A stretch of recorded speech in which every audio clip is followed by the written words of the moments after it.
kita belajar bahasa Inggris lagi bareng Miss Nanda.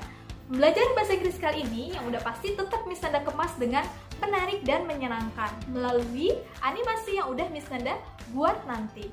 Oke, sebelum kita belajar, kalian harus prepare dulu nih buku catatan, alat tulis, dan buku bahasa Inggris yang mendukung kalian untuk belajar. Sebelum kita belajar, alangkah baiknya kita berdoa sesuai agama dan kepercayaan masing-masing. Berdoa dimulai. Oke, waktunya belajar. Check it out. Hi guys, today we learn about asking and giving suggestion. Do you know it? Oke, asking and giving suggestion adalah ungkapan-ungkapan dalam bahasa Inggris yang digunakan untuk mengekspresikan bagaimana cara meminta dan memberikan saran kepada orang lain. Pernahkah kamu mencoba meminta saran kepada orang lain menggunakan bahasa Inggris? Di dalam bahasa Inggris ada beberapa ungkapan yang dapat kita gunakan untuk mengekspresikan cara meminta saran atau asking suggestion kepada orang lain. Nah, berikut Miss Nanda sebutkan beberapa kata atau kalimat yang bisa kalian gunakan untuk meminta saran kepada orang lain. Check it out. For the first, kamu bisa menggunakan kalimat ini. Do you have any idea? Apakah kamu punya ide? Yang kedua, what should I do? Apa yang harus aku lakukan? Do you have any suggestion for me? Apakah kamu mempunyai saran untukku? Do you have any advice for me? Apakah kamu mempunyai nasihat untukku? Will you give me some suggestion please?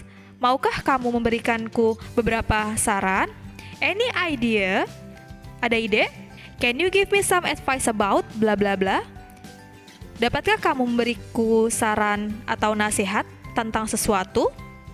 What do you recommend? Bla bla bla. Apa yang kamu dapat rekomendasikan kepada saya? Please tell me what should I do?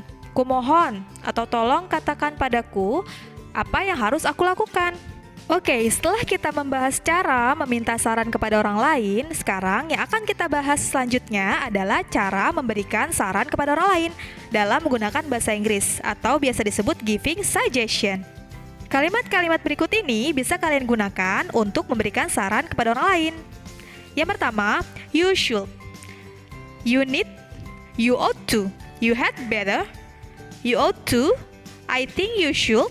Di antara yang tadi Miss Nanda sebutkan, artinya aku memberikan saran tentang bla bla bla. Terserah kamu mau temanya apa. Oke, lanjut. I advise you to. Aku menasehatimu untuk bla bla bla. I suggest you to. Aku memberikan saran kepadamu untuk. I recommend you to. Aku merekomendasikan kamu untuk.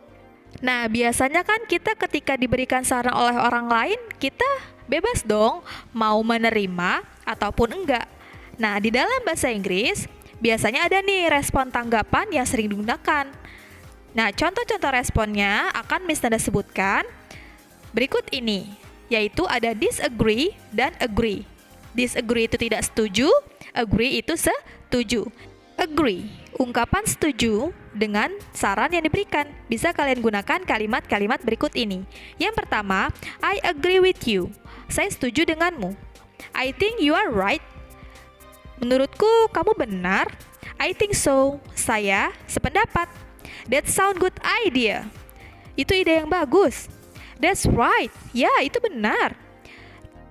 Nah, yang tadi sudah Miss Nanda sebutkan atau jelaskan, itu bisa kalian gunakan ketika kalian ingin menerima saran dari orang lain tersebut. Oke, sekarang yang kita bahas adalah disagree atau ungkapan tidak setuju dengan saran yang diberikan oleh orang lain. Bisa kalian gunakan kata-kata berikut ini. Pertama, no, I don't think so. Tidak, saya tidak sependapat tentang itu. I disagree with you. Saya nggak setuju dengan kamu. That's not a good idea. Itu bukan ide yang baik. I understand your point, but I think, saya ngerti pendapat kamu, tapi menurutku.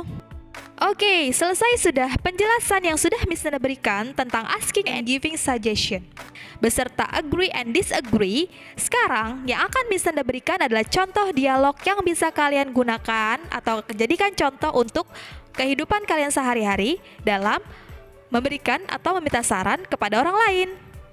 Check it out! Hi James, how are you today? You look so sad. Yeah. I feel disappointed. Really? What's wrong with you? I got bad score. English examination yesterday. Don't be sad, James. I think you can get best score next time. And you should study hard. That's a good idea. Thank you for your suggestion.